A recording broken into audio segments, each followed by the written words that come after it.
But now, let me newsitorialise the week of politicking that was.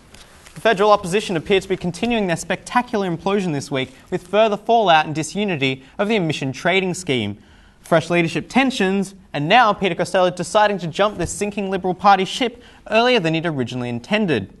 Costello was originally just going to bow out at the next election, but with the Liberal Party already having a new candidate in place for his inner Melbourne seat of Higgins, it seems he'd figured just spending another year hurling spitballs at the back of Malcolm Turnbull's head from the opposition backbenchers wasn't going to be the best use of his time.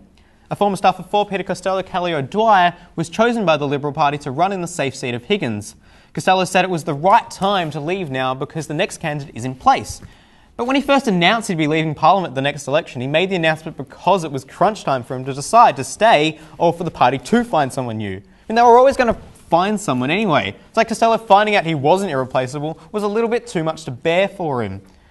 And it's not exactly the most opportune time for the Liberal Party to be contesting a by-election.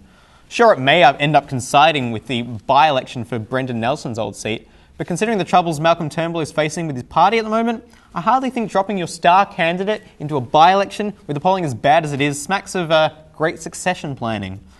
So let's have a look at the aforementioned brewing, brouhaha, backstabbing bonanza that is the Australian Liberal Party.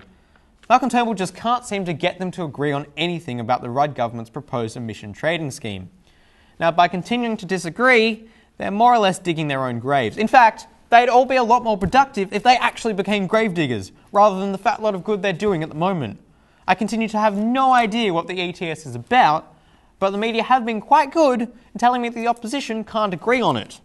Meanwhile, the Rudd government have just been sitting back watching it all unfold. I mean, for all I know, they're on holidays. In the mix was rumours about Joe Hockey positioning himself to go in for the leadership, so in front of a media scrum of 10, numbers similar to the approval rating of Malcolm Turnbull, Malcolm and Joe assured the press that there was nothing going on. Hockey was 100% behind his leader, which, come to think of it, is a prime location if you have a knife in your hand. And just briefly to the developments from the Victorian Bushfires Royal Commission, one of the two missing maps used by the CFA fire chief and state coordinator during the February 7 bushfires has been found. Now, one might wonder how such an important map could stay missing for so long. Well, it was found in a locked cupboard in a completely different building. No one has come forward with information about the map's disappearance and subsequent reappearance, but suspicions have been laid at the feet of David Copperfield, who was recently in Melbourne. Now, there's no suggesting that the map's users removed or destroyed them. We're not saying that, but why is it men refuse to use a map, and then when they finally do, the evidence is missing? Well, that's Newsitorial for this week.